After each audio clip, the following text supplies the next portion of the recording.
அண்மை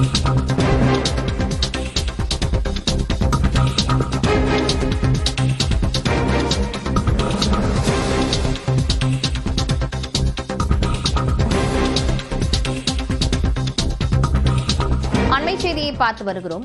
வடகலையும் தென்கலையும் ஒரு பூக்காம்பில் உள்ள 2 இதழ்கள் என சென்னை உயர்நீதிமன்றம் கருத்து தெரிவித்திருக்கிறது. அண்மை செய்தியாக பார்க்கிறோம். வடகலை தென்கலை இரண்டும் ஒரு பூக்காம்பில் உள்ள 2 இதழ்கள் என சென்னை உயர்நீதிமன்றம் தெரிவித்திருக்கிறது.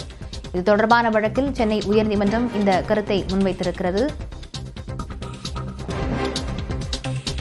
விவரங்களுடன் செய்தியாளர் வேல்முருகன் இணைந்திருக்கிறார். வேல்முருகன், வழக்கின் பின்னணியை விவரிக்கலாம்.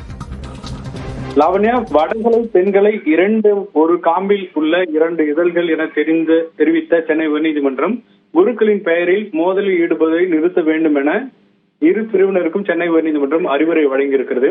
குறிப்பாக காஞ்சிபுரத்தில் உள்ள 12 திவ்ய தேசங்களில் ஒன்றான சின்ன காஞ்சி விளக்கொலி பெருமாள் எனும் தீப பிரகாசர் கோவிலில் விழாக்களின் பொழுது கோவிலுக்கு வெளியில் தென்கலை மந்திரம் பாடவும் அதே போல தென்கலை வாழிவ திருநாமம் பாடவும் அனுமதி மறுத்த நிலையில் கோவில் செயலாளர் உத்தரவை எதிர்த்து தென்கலை பிரிவை சேர்ந்த ஸ்ரீ ரங்காச்சாரி சீனிவாசன் ஆகியோர் சென்னை உயர்நீதிமன்றத்தில் வழக்கு தாக்கல் செய்தனர். இந்த வழக்கு நீதிபதி ஆனந்த் வெங்கடேஷன் முன்னிலையில் விசாரணைக்கு வந்த பொழுது கோவிலில் தென்கலை மந்திரம் பாட அனுமதி அளித்தும் 1915ஆம் ஆண்டு காஞ்சிபுரம் மாவட்டம் முன்சிப் நீதிமன்றம் பிறப்பித்த உத்தரவை 1918ஆம் ஆண்டு சென்னை உயர்நீதிமன்றம் உறுதி செய்துள்ளதாக மனுதாரர்கள் தரப்பில் சுட்டிக்காட்டியிருந்தனர்.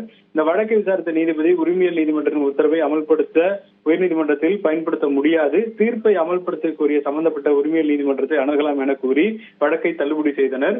அதே போல வடகலை தென்கலை இரண்டும் ஒரு காம்பினுடைய 2 இதழ்கள், இரு பிரிவுகளும் பெருமாள்களும் சொந்தமானவை. எனவே இரு பிரிவுகளும் குருமார்களும் பெருமாளின் பாத கமலத்தில் இளைப்பாற நிலையில் அவர்களின் சீடர்கள் குருக்களின் பெயரால் மோதல்களை தவிர்த்து ஒன்று சேர்ந்து குருக்களின் பாதைக்கு கௌரவம் அளித்து நம்பிக்கை பாதையில் நடைபோட வேண்டும் என்று 2 பிரிவினருக்கும் நீதிபதி அறிவுரை வழங்கியிருக்கிறார்கள்.